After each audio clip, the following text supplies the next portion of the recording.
Assalamualaikum warahmatullahi wabarakatuh. Halo teman-teman, apa kabar?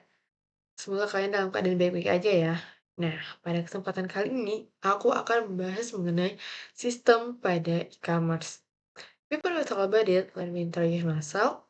Halo, aku Alisa Almadira. Aku seorang mahasiswa aktif Universitas Islam Negeri Raden Patah Palembang. Di sini aku mengambil program studi Sistem Informasi.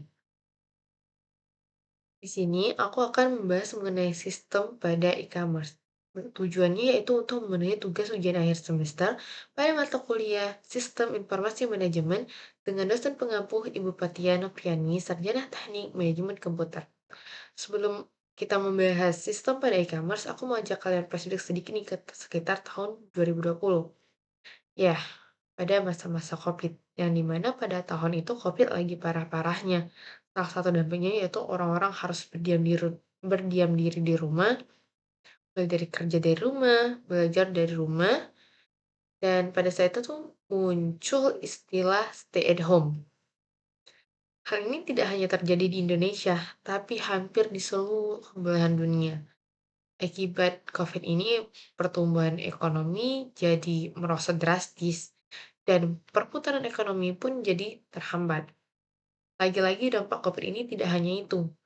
Banyak perusahaan-perusahaan yang dengan terpaksa harus mengeluarkan surat PHK kepada karyawan-karyawannya. Karyawan-karyawan ini mau tak mau harus mencari cara untuk mendapatkan uang demi bertahan hidup. Iya, banyak di antara mereka yang banting setir dengan menjelajahi dunia e-commerce, memulai bisnis di media online. Oh yakin, teman-teman di sini pasti nggak asing kan dengan yang namanya electronic commerce atau yang biasa kita dengar yaitu e-commerce. Nah, mulai dari Shopee, Tokopedia, Zalora, dan masih banyak lagi. Tapi kali ini aku bukan mau membahas mengenai cara menjual atau membeli barang dari e-commerce tersebut, teman-teman. Di sini aku mau membahas mengenai sistem pada e-commerce itu. Sebelumnya, teman-teman pernah kepikir nggak sih gimana sistem elektronik commerce itu? Gimana kalau kita bahas bareng-bareng aja pada kesempatan kali ini? So, we started. What is commerce?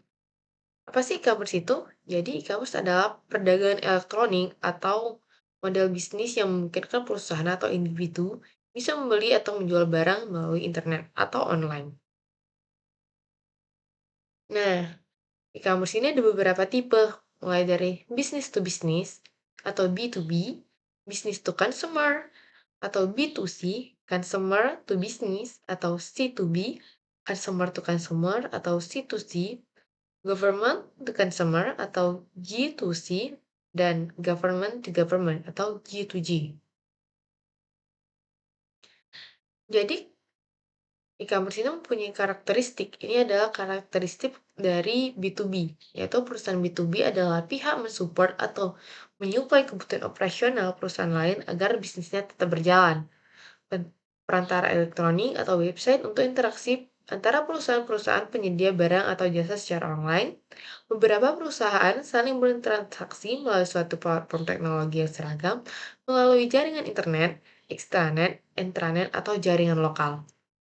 Salah satu pelaku dapat melakukan inisiatif untuk mengirimkan data, tidak harus menunggu partnernya. Nah, B2B ini mempunyai keuntungan dan kerugiannya, bukan dan kelemahannya. Keuntungannya yaitu yang pertama itu ada mulai dari hemat biaya pemasaran, biaya operasional, serta modal awal. Statistik barang lebih efisien karena barang-barang yang mau dikeluarkan itu udah ada datanya yaitu di gudang, serta dapat memasarkan produk lebih cepat. Tidak hanya keuntungan, B2B ini juga mempunyai kelemahannya, yaitu mulai dari lebih sedikit pelanggan, lebih memakan waktu dan formalitas karena memerlukan dokumen-dokumen penting. Contoh dari B2B itu sendiri ada Ralali, Monotaro, Busy, Kawan Lama, Mbis. Serta yang paling kita sering dengar yaitu ada Unilever. Unilever adalah penghasil produk home and personal care, serta food and ice cream di Indonesia.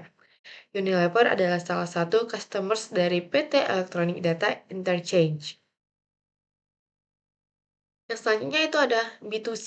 Apa sih itu B2C? B2C adalah bisnis atau usaha yang menjual barang maupun jasa secara langsung kepada konsumen, baik perorangan maupun kelompok. Konsumen dalam B2C disebut dengan end user alias pengguna akhir yang akan menggunakan barang atau jasa dari bisnis tersebut. Nah, seperti B2B, B2C juga mempunyai karakteristik. Yang pertama yaitu perantara elektronik untuk interaksi beli barang atau jasa secara online dari perusahaan kepada konsumen. Yang kedua, informasi, servis, dan mekanisme diberikan dan disesuaikan untuk digunakan halayak ramai. Yang terakhir yaitu customer menjelajahi e-katalog untuk mengetahui harga dan info produk. Ada lagi yaitu keuntungan dari B2C. Keuntungan bagi pebisnis yaitu efisiensinya biaya. Pasar yang sangat luas, informasi database, penjual dapat berkomunikasi langsung dengan konsumen.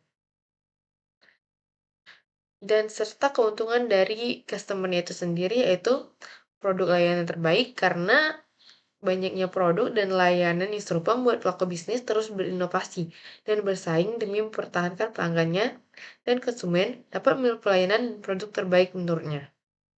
Yang kedua itu ada kemudahan akses informasi. Konsumen dapat dengan bebas untuk memilih produk dan jasa seperti apa yang ingin mereka gunakan. Yang terakhir yaitu membandingkan. Melalui e-commerce, konsumen dapat melihat terlebih dahulu harganya dan bisa membandingkan harga-harga tersebut, sehingga dapat memilih produk dengan kualitas terbaik dengan harga terbaik pula menurut mereka. Nah, kelemahan dari sistem B2C yaitu persaingan yang ketat. Luasnya pasar serta konsumen yang banyak juga terdapat persaingan kompetitif di dalamnya. Mau tidak mau, pelaku bisnis harus pintar membuat strategi untuk menjaga eksistensi usahanya di tengah persaingan ketat. Yang kedua itu ada keamanan. Produk atau jasa yang ditempelkan oleh penjual bisa saja tidak sama dengan barang aslinya. Infrastruktur, yaitu terakhir infrastruktur. Pelaku bisnis harus memikirkan bagaimana barang bisa sampai ke tangan konsumen, mengirimkannya dengan benar. B2C dan B2B itu memiliki perbedaan di antara lain pelanggan, bisnis versus individual. Transaksi dalam B2B lebih kompleks, serta B2C tidak memerlukan negosiasi dan integrasi dengan sistem. Contoh dari B2C itu sendiri yaitu ada Shopee, Tokopedia, Lazada, Zalora, Blibli, dan masih banyak lagi. Yang selanjutnya itu ada C2B, Consumer to Business. Website e-commerce C2B adalah kebalikan dari C2C. Website jenis ini melibatkan transaksi dari konsumen ke perusahaan. Konsumen akan menawarkan produk atau jasa kepada perusahaan yang membutuhkannya. Jika berminat, biasanya pembisnis akan memberi harga yang layak kepada konsumen. Keuntungan dari C2B yaitu memungkinkan konsumen untuk menyebutkan harga mereka untuk suatu produk atau layanan. Konsumen juga dapat memberikan nilai pada bisnis dengan menawarkan untuk mempromosikan produk bisnis di blog konsumen atau platform media sosial. Bisnis mendapatkan keuntungan di C2B dari keinginan konsumen untuk menegosiasikan harga barang, memberikan data atau memasarkan kepada perusahaan. Adapun kekurangan dari C2B yaitu C2B masih merupakan praktik bisnis yang relatif baru dan belum dipelajari sepenuhnya. Contoh dari C2B itu sendiri yaitu ada Google AdSense, Priceline.com, dan iStockPhoto.com. Selanjutnya itu ada C2C, Consumer to Consumer. C2C adalah model bisnis di mana consumer atau pelanggan dapat saling menjual dagangannya pada satu sama lain secara tidak langsung. E-commerce atau marketplace menjadi pihak ketiga untuk memberikan fasilitas transaksi antara penjual dan pembeli. Contoh dari situs itu ada lelang online, ruang iklan online, komunitas online, dan marketplace yang terbesar yaitu ada Amazon, eBay, Craigslist. Yang selanjutnya itu ada G2C, Government to Consumer. G2C merupakan aplikasi pengembangan e-government di mana pemerintah menciptakan dan menerapkan berbagai portofolio teknologi informasi dengan tujuan untuk memperbaiki hubungan interaksi dengan masyarakat dan melakukan pelayanan bagi masyarakat. Hal ini bertujuan untuk mendekatkan pemerintah dengan rakyat melalui saluran akses yang beragam, agar masyarakat dapat dengan mudah menjangkau pemerintah untuk pemenuhan berbagai kebutuhan pelayanan sehari-hari.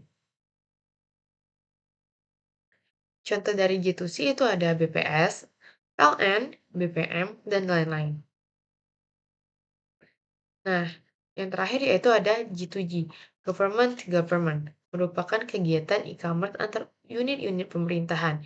Misalnya pengguna internet atau share informasi kepada agen-agen pemerintahan yang tersebar di berbagai kota. Contohnya yaitu dari Shop Indonesia. Oke, mungkin itu saja penjelasan saya pada kali ini. Lebih dan kurangnya saya mohon maaf. Saya akhiri. Wassalamualaikum warahmatullahi wabarakatuh. See you.